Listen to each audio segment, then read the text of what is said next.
बिस्मिल्लाहिर्रहमानिर्रहीम। अस्सलाम वालेकुम दोस्तों। हम केमिस्ट्री की बेसिक डेफिनेशंस को डिस्कस करते हुए आ रहे हैं पिछली वीडियोस में।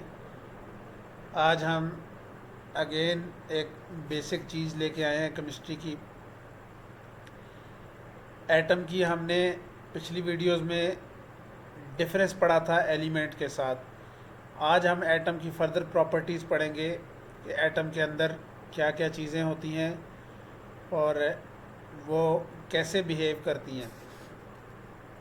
एटम जो है वो सबसे छोटी यूनिट है लाइफ की। Smallest unit of anything is known as atom. उसका सेंट्रल पार्ट जो है वो न्यूक्लियस कहलाता है। न्यूक्लियस के अंदर प्रोटॉन और न्यूट्रॉन दो चीज़ें होती हैं।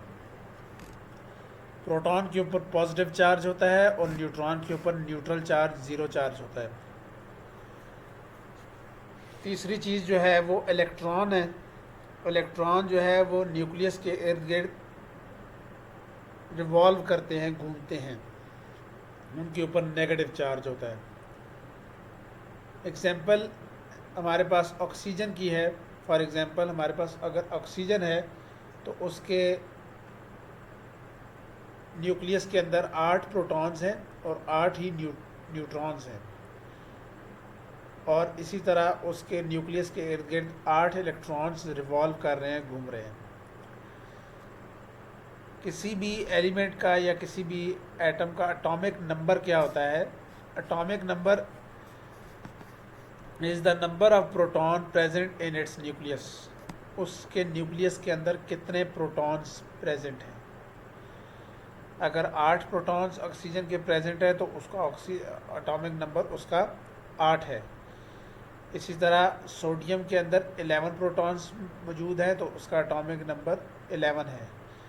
और हाइड्रोजन के अंदर सिर्फ एक प्रोटॉन है तो हम उसको कहते हैं कि इसका एटॉमिक नंबर 1 है।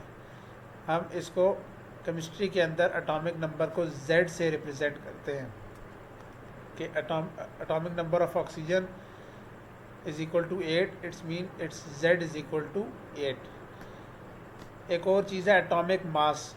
एटॉमिक मास क्या होता है? Number of protons and neutrons दोनों का जब हम ऐड करते हैं न्यूक्लियस के अंदर तो हम कहते हैं कि ये इसका एटॉमिक मास है। ऊपर दी गई एग्जांपल में ऑक्सीजन है। ऑक्सीजन के 8 प्रोटॉन्स हैं और 8 न्यूट्रॉन्स हैं। ये दोनों जब ऐड अप होंगे तो 16 जो है वो इसका ऑक्सीजन का एटॉमिक नंबर, एटॉमिक मास होगा। इसी तरह ज़रूरी नहीं है कि जितने प्रोटॉन्स हों उतने ही न्यूट्रॉन्स हों। बाज़ औक़ात न्यूट्रॉन्स की तादाद ज़्यादा होती है तो फिर उसका एटॉमिक मास भी उस हिसाब से ज़्यादा हो जाता है। जैसे क्लोरीन है, क्लोरीन की एटॉमिक नंबर जो है वो 17 है, उसके अंदर प्रोटॉन जो है वो 17 है तो उसका एटॉमिक मास 35 है। इसका मतलब क्या हुआ कि उसके अंदर कितने न्यूट्रॉन्स होंगे? 35 में से 17 माइनस करें, 18 आंसर आता है।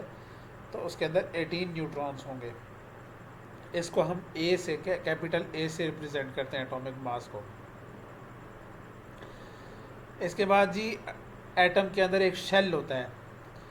शेल क्या चीज़ है? Shell is an imaginary circular path around the nucleus. Nucleus के इर्द गिर्द एक सर्कुलर पाथ है जो कि इमेजिनरी है। वो ऐसे लाइन नहीं लगी हुई, वो एक इमेजिनरी उसका रीजन है एटम का। उसके अंदर इलेक्ट्रॉन जो है वो रिवॉल्व करते रहते हैं। न्यूक्लियस के इर्द गिर्द इलेक्ट्रॉन रिवॉल्व करते रहते हैं, उसको हम शेल कहते हैं। वैलेंस शेल क्या चीज़ होती है? Valence shell is the outermost shell of any atom. सबसे जो आखिरी शेल होता है जिसकी वजह से एटम रिएक्शन करता है, जिसकी वजह से दूसरे एटम के साथ कम्बिनेशन होती है एटम की, उसको हम कहते हैं वैलेंस शेल। दूसरे एटम के साथ क्यों कंबाइन करता है? ताकि वो स्टेबिलिटी हासिल करे। स्टेबिलिटी हासिल करने के लिए उसका आउटर मोस्ट शेल कंप्लीट होना ज़रूरी है। ये जो नोबल गैसेस होती हैं इनका आउटर मोस्ट शेल कंप्लीट होता है तो ये स्टेबल होती हैं, ये किसी के साथ रिएक्शन नहीं करती। एटम दूसरे एटम्स के साथ इसीलिए रिएक्शन करते हैं ताकि वो स्टेबल हो जाए, और स्टेबल तब होते हैं जब इनका वैलेंस शेल कंप्लीट होता है। तो स्टेबल होने के लिए दो रूल्स हैं। पहला रूल है ऑक्टेट रूल और दूसरा रूल है डुप्लेट रूल। ऑक्टेट रूल में क्या होता है कि ऑक्सीजन एटम के आउटर मोस्ट शेल में 8 इलेक्ट्रॉन्स का होना ज़रूरी है।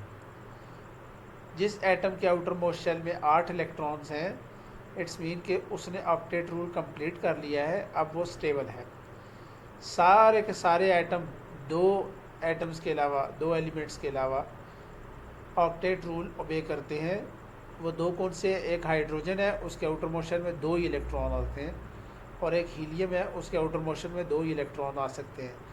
तो ये दो को छोड़ के बाकी सब जो है वो ऑक्टेट रूल को ओबे करते हैं। डुप्लेट रूल जैसे मैंने पहले बताया, उसके आउटर मोस्ट शेल में, ऑक्टेट के आउटर मोस्ट शेल में 8 इलेक्ट्रॉन्स का होना ज़रूरी है।